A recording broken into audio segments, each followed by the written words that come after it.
Bonjour, bienvenue sur Escape. Nous, c'est Mylène et Olivier. On voyage avec notre van Bourdon et notre chien Yogi. On a récemment croisé la route de Thomas et Lou. Olivier a interviewé Thomas pour sa chaîne YouTube, mais on s'est dit que les passages qui parlent de sa Clio van, de son van Albert ou encore de ses dernières expéditions avaient plus leur place ici, sur Escape. Je vous présente, si vous ne le connaissez pas déjà, Thomas Maza, qui est un vidéaste, créateur de contenu spécialisé dans le voyage. Ouais, on dit ça comme ça? Bien résumé, ouais, à peu près, ouais. Bien résumé. Ouais. Et moi, ce qui me fume, c'est que tu as 22 ans. Ouais. Et que tu as aujourd'hui réussi à construire une communauté et une chaîne sur le voyage qualitative, qui inspire les gens et qui fait rêver, quoi. Bah merci. Voilà. Ouais, merci. Mais voilà, j'aimerais déjà commencer par savoir un petit peu comment tu as débuté dans le domaine. Pour quelles raisons? Ok. Alors moi, j'ai toujours été attiré par la vidéo. Genre depuis que j'ai 14-15 ans, mes premiers films, c'est vraiment à la GoPro. Je filmais toutes mes petites vacances, que ce soit avec mes potes, avec ma famille. C'est vraiment filmé et j'ai bouffé énormément de YouTube, ta chaîne YouTube et d'autres pour apprendre tout ça. Donc vraiment pendant plusieurs années. En 2018-2019, donc dès que j'ai 18 ans, je commence à avoir un peu d'argent de côté. Je fais le premier pas pour m'acheter ma première caméra, donc un Lumix G80. C'est avec cette caméra que je fais mes premières vidéos Clio Van, tout ça, qu'on en verra juste après. Et j'ai ce déclic où en fait je me dis je vais essayer de développer ma chaîne YouTube parce que ça fait 10 ans que je regarde du YouTube, j'adore ça, que ce soit du voyage, tout ce qui est divertissement. Et il y a ce projet où quand je suis étudiant, premier confinement, donc on est en 2020 en fait, on est en 2020 donc j'ai 19 ans et j'ai cette idée de, voilà, je suis attiré par la van life, voyager en véhicule aménagé, un peu d'expédition, c'est des choses qui me font kiffer, mais j'ai pas l'argent pour m'acheter un van, investir même dans un fourgon. Et t'es pressé, je pense. Et j'ai envie de le faire maintenant. De le faire demain, quoi. Parce que là en plus on est en confinement, on est bloqué chez nous, j'ai du temps à tuer, je travaille en alternance dans une boîte, rien à voir, mais j'ai plein de temps, donc je me dis c'est maintenant, là j'ai envie de le faire. Donc je commence à avoir cette idée, j'ai ma Clio qui est ma voiture que depuis un an et demi, et je me dis bah go l'aménager, on va construire toute une structure en bois avec des rangements, etc. Et le but c'est qu'on puisse dormir à deux, et avec ta Clio bah, tu peux partir visiter la France, l'Europe, c'est vraiment le but. Donc mon père m'aide beaucoup, il trouve l'idée cool, en une après-midi, un week-end, on trouve les plans, machin, on achète le bois, on construit tout ça. Et vu que j'adore filmer, je me dis je filme ça et on va mettre ça sur YouTube. Et du coup je vais essayer de personnaliser un peu plus la vidéo et me mettre en avant dessus. Voilà, on va essayer de faire quelque chose. Donc voilà, c'est ça le gros démarrage. Et tu me disais que cette vidéo au final, YouTube de base, elle n'a pas fait beaucoup de vues. Non, pas du tout. Au début, voilà. Moi je pensais qu'elle avait cash explosé, que genre ça avait fait le buzz direct. Non, pas du tout. En gros, ce qui s'est passé du coup, c'est que je sors ce premier épisode que j'appelle épisode 00 parce que je me dis après le but c'est de voyager avec. Puis après il y a plusieurs épisodes où c'est toujours pendant le semi-confinement, un peu de ces déconfinements, on a le droit d'aller à 50 km autour de chez nous. Moi au début je voulais aller, moi j'habite à côté du Vexin, tout ça, donc je me dis vas-y je vais aller dans le Vexin, je reste à 50 km. Mais la tentation était trop grande, donc on est parti en Normandie faire plein de trucs. Et c'est vraiment des petites premières vidéos où là je me dis waouh c'est trop bien, genre je mets ma Clio dans les champs, genre par exemple un spot comme ça. On peut rester toute l'après-midi ici, je fais des plans de fou, là je commence à raconter une histoire, vraiment là je m'éclatais. Et donc je sors des épisodes, donc il y a peut-être 3, 4, 5 épisodes qui sortent. Et en fait, ça reste très familial. Je dois avoir 500 abonnés sur YouTube parce que je faisais déjà quelques vidéos à l'époque, mais c'est du cercle familial, c'est du cercle ami. Et je vois quand même il y a des bons retours dans ce cercle-là. Il y a beaucoup de gens qui reviennent et qui disent putain c'est trop bien cette idée. Donc je me dis putain en vrai là, rien que dans mon cercle il y a un petit truc. Et en fait c'est après où j'ai l'idée de découper, séquencer toutes mes vidéos et de les publier sur Instagram et TikTok. Donc ça c'est un travail que j'ai fait, donc c'est ce qui se fait aussi beaucoup aujourd'hui, mais en fait il y a déjà 2 ans ça pouvait marcher. Donc j'ai séquencé tout ça pour en faire vraiment des mini-épisodes, donc je les ai remontés, remis de la musique, des fois reposé des voix off et tout. Et je me dis bah vas-y je mets ça sur... Il y a bien un format qui, à un moment donné va peut-être... Voilà c'est ça. Ouais. Et il y en a surtout une qui a bien marché, et c'est quand en fait au tout début du voyage en Clio, on passe par l'Alsace. Ah ok. Et on passe par Kaisersberg, quelques villages, et en fait la prononciation je le dis hyper mal, tu vois. D'accord. Et sur TikTok en fait c'est aussi ça, dans les commentaires tu vois plein d'Alsaciens qui me disent oh là là mais comment il prononce ça, lui il est fou et tout. Donc ça a aidé quoi. Ouais, et ça je sens que c'est vraiment un truc qui a aidé. Et en fait à partir de là du coup il y a eu quelques milliers, dizaines de milliers, voire peut-être une vidéo à 100 000 vues sur TikTok. Puis ça a vraiment drainé du monde sur YouTube. Et là, je sais pas ce qui s'est passé, c'est vraiment YouTube qui a mis en avant. Ça, c'est intéressant parce que vraiment d'autres plateformes, d'autres réseaux sociaux peuvent vraiment propulser une chaîne YouTube ou inversement, j'imagine. Tu t'alimentes toujours ton TikTok? Non. Donc ça t'a servi vraiment au début. Ça a fait ses preuves à ce niveau-là. Ouais. Et c'est vraiment un truc là que j'ai envie de remettre en place, c'est que je commence à avoir pas mal de contenu sur YouTube. Tu vois, je dois avoir une réserve de peut-être 50, 70 vidéos, 80 vidéos. Okay. Et je me dis là, il y a une énorme base Il y a un gros taf de à montage et de retravailler. sélection quand même, Ouais. c'est un gros taf. Mais j'arrive pas à tout gérer vu que je suis à peu près tout seul. Et c'est ce que je recherche aujourd'hui, quelqu'un qui peut me séquencer tout ça, Yes. mais presque aussi bien que moi, voire mieux que moi. Je veux quelqu'un Ok. qui soit Bon, a doué. priori, il y a un appel si vous êtes monteur. Ouais, franchement, n'hésitez pas, c'est ce que je Ça recherche. tourne toujours, hein, c'est bon. C'est bon. Ouais, ouais. Donc, ouais, parce que. Et je pense que c'était le cas il y a 2-3 ans, du coup, cette opportunité-là, et c'est encore plus le cas aujourd'hui. Ouais. Les algorithmes sont encore plus fous sur ces plateformes réelles, Instagram réel, TikTok, donc pourquoi ne pas en profiter, quoi. Ok, donc c'est un peu un conseil que tu peux apporter si vous cherchez à développer une chaîne YouTube, être multiplateforme dès le Ouais. début. Et donc après ça, je crois que tu as investi un petit peu dans. Enfin, comment s'est fait l'évolution parce que tu as changé de matériel au bout d'un Ouais. moment. Donc, je suis dans cette période pendant à peu près un an et demi, où je continue mes études en alternance, donc pour gagner de l'argent. Donc, j'ai pas beaucoup de temps pour voyager, mais dès que je me trouve des semaines ou même un week-end pour voyager, je prends la Clio et j'essaie d'aller faire des vidéos. Ok. Donc là, je suis toujours en Clio. Puis là, les stats sur la chaîne YouTube, ça commence à bien augmenter. Même au début, en fait, ça marchait d'un coup. Ça a très très bien marché. Puis après, c'est redescendu un peu. Ok. Mais je me souviens d'une fois où il y a eu ce voyage où, avec la Clio Van, on va jusqu'en Slovénie. Et ça a énormément marché. Et une vidéo, d'un coup, en 1 heure, elle faisait 10 000 vues quand je la publiais. Et même ça, aujourd'hui, tu vois, ça Ouais. n'était pas arrivé. Il y avait vraiment énormément d'attentes. YouTube avait beaucoup mis en avant. Donc après, ça redescend un peu. Mais je me dis, moi, de toute façon, c'est pas ce que je veux. Je veux pas une énorme progression fulgurante. Moi, ce que j'aime, c'est vraiment une progression lente. Fidéliser les gens aussi. Fidéliser et même aussi dans ton plaisir personnel, je préfère vraiment évoluer très lentement mais toujours en progression et profiter de chaque moment de la progression, tu vois. Ok. Vraiment, j'aime pas le truc où ça pète d'un coup, Ouais. tu gagnes peut-être 30 000, 50 000 personnes d'un coup et au final ça redescend. Et là en fait, Ouais. pour moi, tu as niqué ta chance. La période de transition entre Clio Van et Albert le Van, du coup, ça aussi, ça a été quand même pas mal de doutes parce que Ouais. tu te dis, mais attends, les gens, ils me suivent pour la Clio Van, j'ai beaucoup d'étudiants qui ont pas de moyens comme moi, qui ont trouvé cette idée trop bien. Donc là, d'un coup, je vais passer à un petit fourgon, à un van. Donc là, on est dans un autre délire. Il y a plein de gens qui le font déjà. Les gens sont quand même attachés à la Clio Van. C'est un Ouais. peu un petit nom. Là. C'était ce qui te démarquait quoi. Ouais. Et Donc donc, ça a été aussi une grosse période de doute. Et enfin, où j'étais en mode, bon, j'espère que ça va autant En fait, tu marcher. t'enfermes dans une bulle. Tu penses que tu fabules sur ce que les gens peuvent penser de C'est ce ça. que tu fais et de ce qu'ils Ouais. attendent de toi. Et en fait, on sait pas toujours ce qui se passe derrière l'écran au final. C'est ça, ouais. Mm. Et au final, du coup, donc, au bout d'un an et demi, YouTube commence à pas mal marcher. Puis moi, mon rêve, ça reste quand même d'avoir un van. Tu vois, je me dis, je vais pas Ouais. faire de la Clio Van pendant 10 ans. Ouais. J'ai quand même envie d'avoir un van. Et j'ai envie d'avoir quelque chose de quand même original. Déjà, je voulais un truc vintage parce que je voulais pas un truc trop moderne, trop propre. Tu vois, on en parlait aussi. Et donc, c'est mon père qui tombe sur cette annonce de corbillard. Et moi, de base, j'avais pas du tout l'idée d'acheter un corbillard. Et au début, je fais non, c'est quoi ça? Je vais pas acheter un corbillard et tout. Puis après, à force de le regarder, je vois les grandes bides, je vois qu'il est super propre, qu'il a très peu de kilomètres, il est pas cher, il coûtait 3 000 €. Je lui ai à 3 000 € la base. Je me dis, vas-y, on va aller le voir. Donc on fait la route. Et en fait, quand je vais le voir, je me dis, ah non, vas-y, trop cool. Donc c'est le premier véhicule que je suis allé voir. Donc j'ai de la chance, j'ai trouvé en quelques semaines en fait. Ok. Quelques semaines de recherche pour avoir un van et je suis tombé sur ce truc, sur ce Citroën C25 Albert.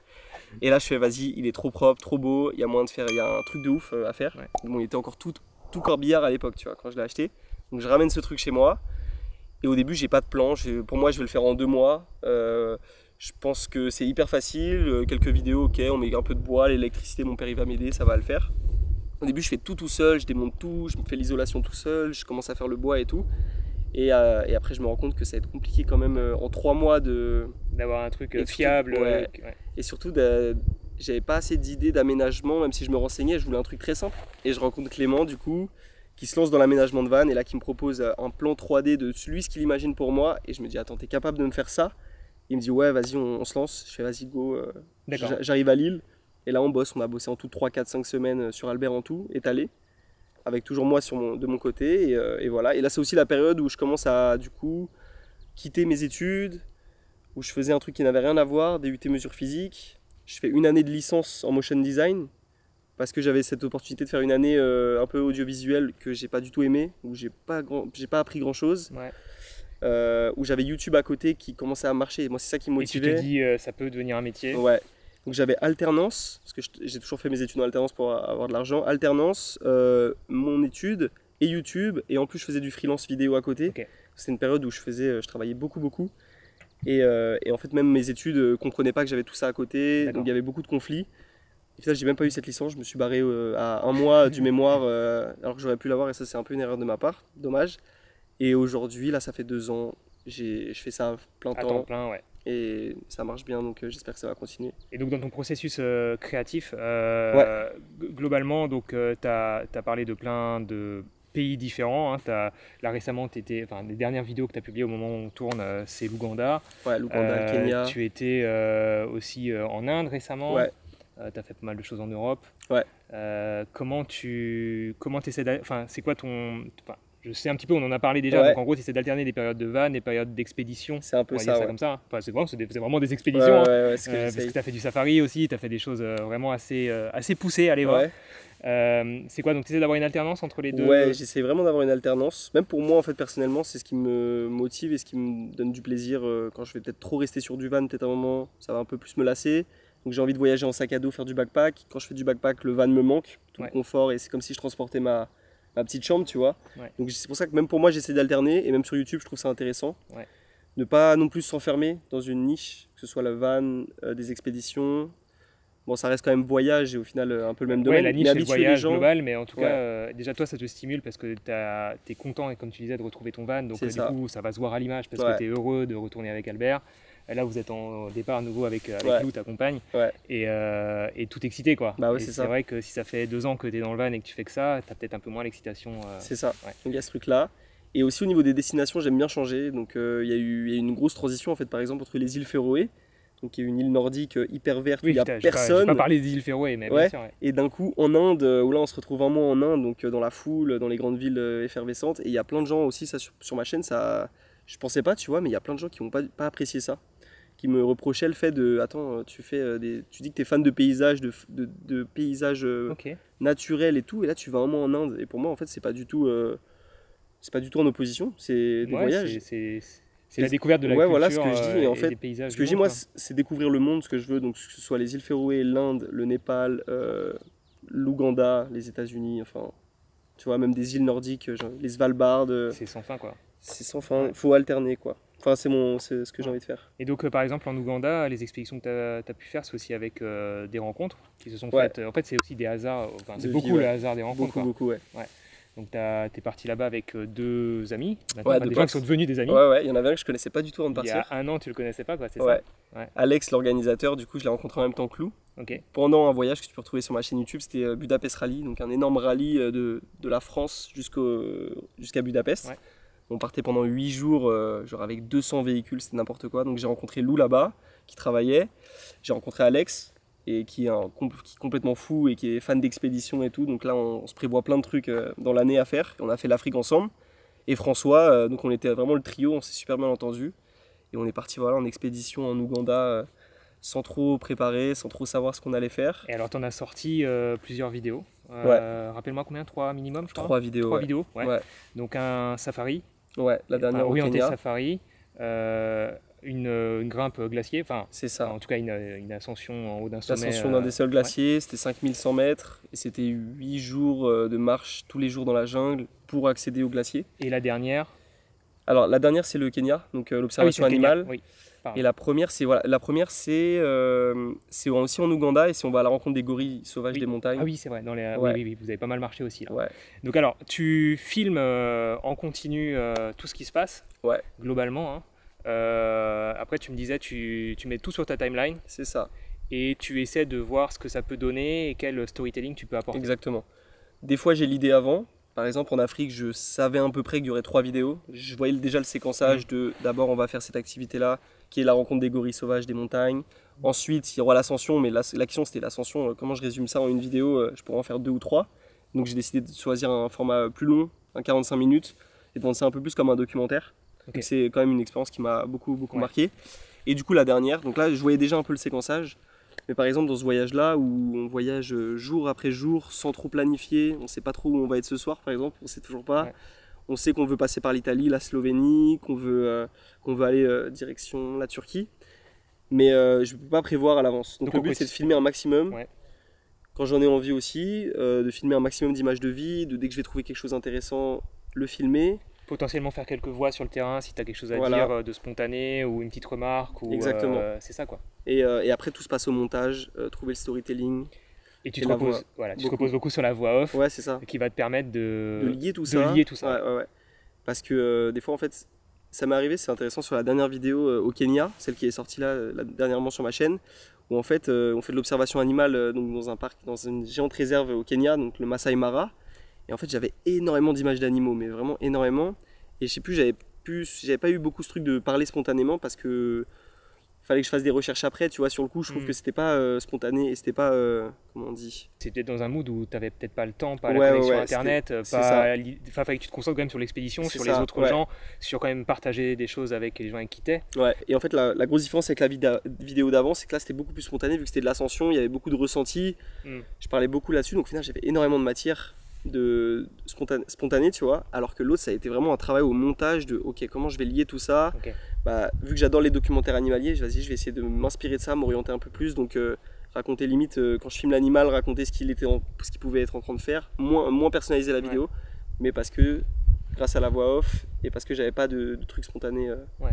Donc ça change tout le temps, c'est toujours adapté, mais le plus important c'est le storytelling. Et cette voix off donc qui te permet d'ajouter des notions culturelles, des notions plus, j'allais dire techniques, je sais pas si c'est le bon terme, mais en tout cas plus précises, des noms, des notions auxquelles on pense pas forcément sur le terrain parce qu'on n'a pas forcément, on n'a pas la science infuse, donc on connaît pas tout. On peut faire des erreurs même de prononciation, c'est tout con, mais des fois quand tu vas dire un truc à la caméra, j'arrive pas à le dire, tu vois, je dis oh non, je dis n'importe quoi, et après je vais aller me renseigner bien, ah ok, ça s'appelle comme ça, je vais le réécrire.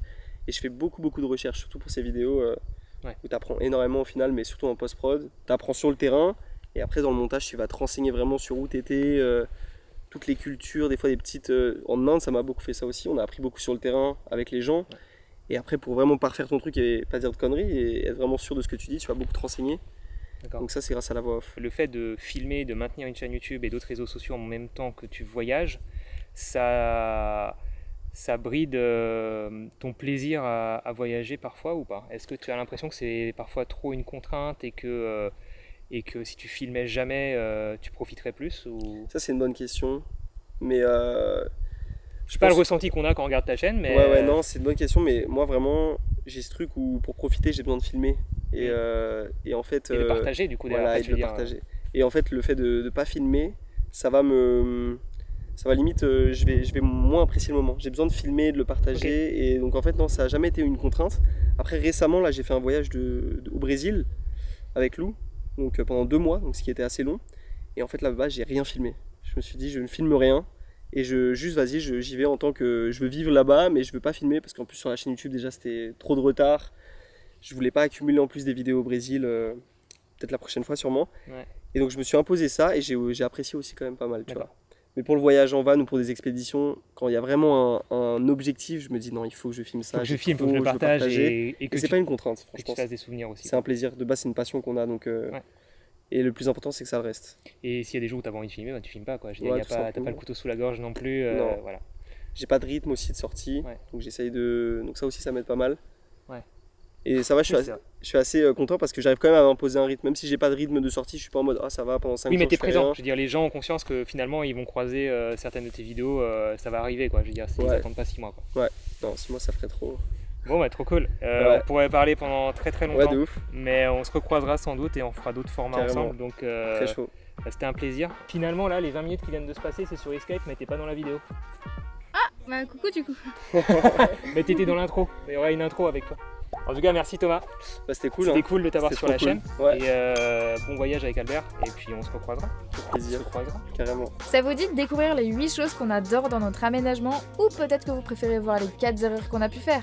Bref, si vous êtes nouveau, il y a plein de vidéos à découvrir sur la chaîne. On espère que cette vidéo bonus du dimanche vous a plu. Encore merci à Thomas et Lou. Et on vous dit à mercredi prochain.